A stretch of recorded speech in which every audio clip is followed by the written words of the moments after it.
My name is Emma Whitmore, and the day my father died, I lost more than a parent. I lost my home.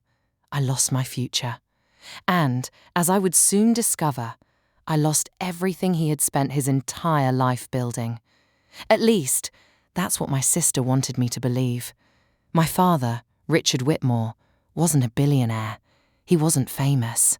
But he had built a successful construction company from nothing. For over 40 years, he worked before sunrise and returned home long after dark. Every brick, every contract, every dollar had come from hard work. Growing up, my younger sister Olivia and I lived comfortable lives because of him. But there was always one major difference between us. I worked beside him. Olivia spent his money. While I learned bookkeeping and project management during summer breaks, Olivia was shopping in Paris. While I studied business administration, she changed college majors 4 times before dropping out entirely. Dad loved us both. But deep down, everyone knew who actually cared about the family business. At least, I thought everyone knew. Then cancer arrived. The diagnosis came suddenly. Stage 4. The doctors gave him less than a year. I remember sitting beside his hospital bed one evening. The room smelled faintly of antiseptic and coffee. Outside, rain tapped against the windows. Dad looked tired, older than I had ever seen him. "Emma," he said quietly, "I need you to promise me something." I squeezed his hand. "Anything." His eyes drifted toward the window. "When I'm gone, don't let greed destroy this family." At the time, I thought he was talking about money in general. I had no idea he was talking specifically about Olivia. 3 months later, he passed away. The funeral was packed. Employees cried. Friends shared stories. Former clients travelled from other states to pay their respects. For a few hours, it felt like our family was united. Then came the reading of the will, and everything changed. Olivia arrived wearing designer sunglasses worth more than my monthly rent. She sat confidently beside her husband, Marcus. I sat alone. The attorney opened a folder, adjusted his glasses, and began reading. The first few minutes were routine, small gifts to friends, donations to charities. Then he reached the major assets, the company, the properties, the investments. I leaned forward, expecting Dad's plan. Instead, I heard words that felt impossible.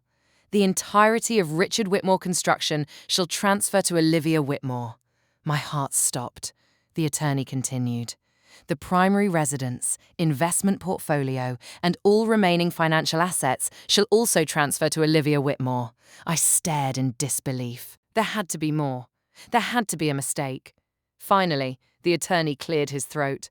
"Emma Whitmore shall receive a one-time payment of $10,000. $10,000. That was it.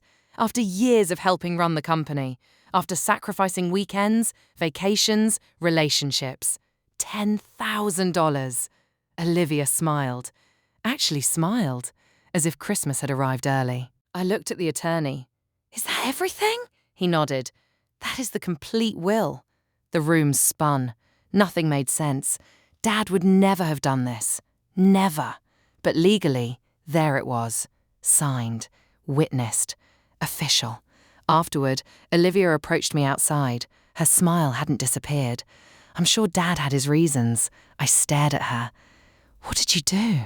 Her expression hardened for a split second, then returned to fake sympathy. "Don't embarrass yourself, Emma." And with that, she walked away. That night, I couldn't sleep. I kept replaying every conversation I'd ever had with Dad, every promise, every discussion about the future. None of it matched the will, not even remotely. Something was wrong, but I had no proof. Over the next few weeks, things got worse, much worse. Olivia took control of the company immediately. Her first decision? Fire me. The email arrived on a Monday morning. No phone call, no meeting, just an email. After 15 years with the company, I sat in my apartment staring at the screen, reading the words again and again. My own sister had erased me from the business Dad and I built together. Then she sold my childhood home. Less than 2 months after the funeral, the house where our family had lived for decades. Gone. Everything was disappearing. And I was powerless to stop it. Within 6 months, the company began struggling. Employees started quitting. Long-time clients moved elsewhere. Projects fell behind schedule. Olivia blamed everyone except herself. The truth was simple. Running a business required more than signing paperwork. It required experience, something she didn't have. One evening, I received a phone call from an old employee named Frank. Frank had worked with Dad for nearly 30 years. "Emma," he said, "you need to come to the warehouse." "Why?" His voice lowered. "Because I found something." I drove there immediately. The warehouse sat on the edge of town. Quiet. Nearly abandoned. Frank met me at the door. His face looked serious. Nervous. He led me into Dad's old office, a room untouched since his death. Dust covered the furniture. Family photos still sat on shelves. Then Frank pointed toward an old wooden desk. We were cleaning out storage. "And?"